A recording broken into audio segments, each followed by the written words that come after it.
Bonjour, aujourd'hui je vais vous parler de la transgénèse. La transgénèse, comme le terme l'indique, c'est un transfert de gènes.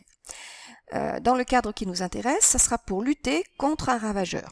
Je vous ai mis un doryphore qui mange les feuilles de pommes de terre, une larve de pyrale, un insecte qui mange les feuilles de maïs.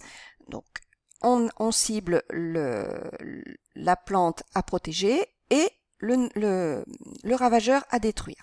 L'idée, c'est que la plante fabrique elle-même son insecticide, une molécule qui est nuisible pour l'insecte, mais pas pour l'homme. Alors, il y a des tas de micro-organismes qui produisent beaucoup de molécules toxiques pour les êtres vivants. Ça peut être un champignon, ça peut être une bactérie. L'idée, c'est de trouver la bonne molécule qui nuira à l'insecte et pas à la plante ni à l'homme. Donc, une fois qu'on a fait ça, il faut remonter dans la cellule qui produit cette molécule insecticide. Il faudra remonter jusqu'à l'ADN et trouver le gène qui est responsable de cette synthèse, de la synthèse de cet insecticide. Une fois qu'on sait où se trouve le gène, il va falloir aller l'extraire. Alors pour ça, on utilise des enzymes très particulières, qu'on appelle ça des endonucléases, qui vont aller couper l'ADN exactement à l'endroit souhaité. Ce sont de véritables ciseaux moléculaires. Alors par contre, notre gène d'intérêt, une fois qu'on l'a récupéré, on ne va pas insérer seulement ce gène. On va lui associer un autre gène qu'on appelle un gène marqueur. Donc on va rajouter, la construction génétique va être un petit peu plus longue, un gène marqueur qui va nous servir à tracer justement l'insertion du gène d'intérêt. Alors ce gène marqueur, c'est souvent un gène qui code pour une molécule de résistance à un antibiotique. Donc voilà notre construction moléculaire, gène d'intérêt plus gène marqueur. Il va falloir l'insérer sur nos cellules cibles, c'est-à-dire cellules de maïs ou cellules de pommes de terre. Et pour ça, plusieurs méthodes. Il y a une méthode mécanique qui va consister à fixer la construction moléculaire sur des microbilles, les microbilles les insérer dans un canon, et le canon va projeter les microbilles et nos constructions moléculaires sur des cellules, une culture de cellules. Donc les cultures de cellules vont intégrer plus ou moins bien nos constructions moléculaires, parce que ça peut très bien tomber dans le cytoplasme, auquel cas ça n'a aucun intérêt. Donc on bombarde et on peut obtenir ce genre de figure, c'est-à-dire la construction moléculaire que l'on voulait insérer correctement dans la cellule. Là j'ai mis maïs, ça peut être pomme de terre. On multiplie ces cellules, et surtout, on va vérifier qu'elles ont bien intégré la construction moléculaire grâce au gène marqueur. On le fait, c'est pas très compliqué, il suffit de multiplier les cellules, de les cultiver sur un milieu contenant l'antibiotique. Si nos cellules ont bien intégré la construction génétique, elles vont avoir le gène de résistance à l'antibiotique. Donc elles vont survivre. Toutes celles qui mourront n'auront pas intégré la construction moléculaire, donc ne nous intéresseront pas. Donc une fois cette multiplication faite, on cultive les cellules in vitro, donc milieu d'enracinement, puis après milieu pour construire des tiges et des feuilles.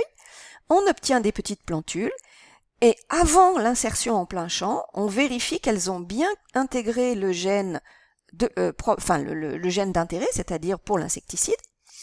Donc là, on utilise l'électrophorèse sur gel, comme vous l'avez déjà vu dans votre programme de première.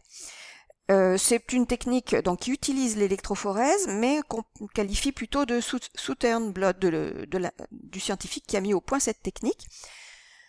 En effet, on peut soit utiliser l'ADN des plantes, c'est-à-dire chercher la séquence génétique d'intérêt dans les plantes. Donc c'est pour ça que ça s'appelle un Southern blot, parce qu'on travaille sur de l'ADN. Donc ici vous avez votre plante témoin qui n'a pas du tout été manipulée, et le profil génétique de 3 plantes. Et on voit bien que celle-ci correspond au témoin. Donc on en déduit forcément que cette plante n'a pas intégré le gène d'intérêt. Donc elle ne nous intéresse pas.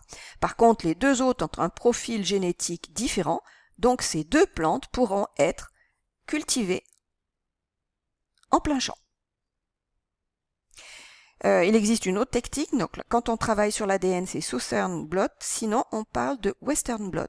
Et à ce moment-là, on fera migrer des protéines, les molécules du cytoplasme par exemple.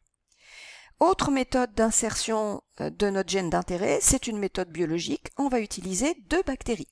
Escherichia coli, dont on va utiliser les plasmides, qui sont des petits bouts d'ADN circulaires. Alors il va falloir ouvrir le plasmide, toujours avec nos bistouris, toujours avec nos endonucléases, insérer dans le plasmide notre construction génétique, et ensuite utiliser une autre bactérie, une bactérie du sol, à laquelle on va insérer le plasmide nouvellement construit. Et cette bactérie possède des prolongements cytoplasmiques qui lui servent justement à insérer ces plasmides dans une cellule cible. Donc on va la laisser travailler, c'est-à-dire qu'on va la mettre en présence de nos cellules cibles, nos cellules de maïs ou nos cellules de pommes de terre. On va mettre les deux, donc des cellules cibles de maïs, des agrobactériums. On va laisser la bactérie insérer ces plasmides dans nos cellules cibles. Les cellules vont se multiplier, on va obtenir des cales, et on va vérifier, comme tout à l'heure, si nos cales ont bien inséré notre construction génétique, en les cultivant sur un milieu contenant l'antibiotique. S'ils ont bien inséré le gène d'intérêt, ils auront aussi inséré le gène de résistance et survivront. Tous ceux qui ne survivront pas, ne nous intéresseront pas, puisqu'ils n'auront pas inséré notre construction génétique. À partir de cales, comme vous le savez, on régénère des plantes entières en faisant pousser nos cales sur des milieux d'enracinement, puis ensuite sur un milieu à composition hormonale adaptée pour produire des tiges et des feuilles. Et on récupère ainsi des plantes après culture in vitro que l'on place en plein champ. Et l'opération est terminée, la plante produit naturellement une molécule toxique pour le ravageur. Qu'a-t-on vu aujourd'hui?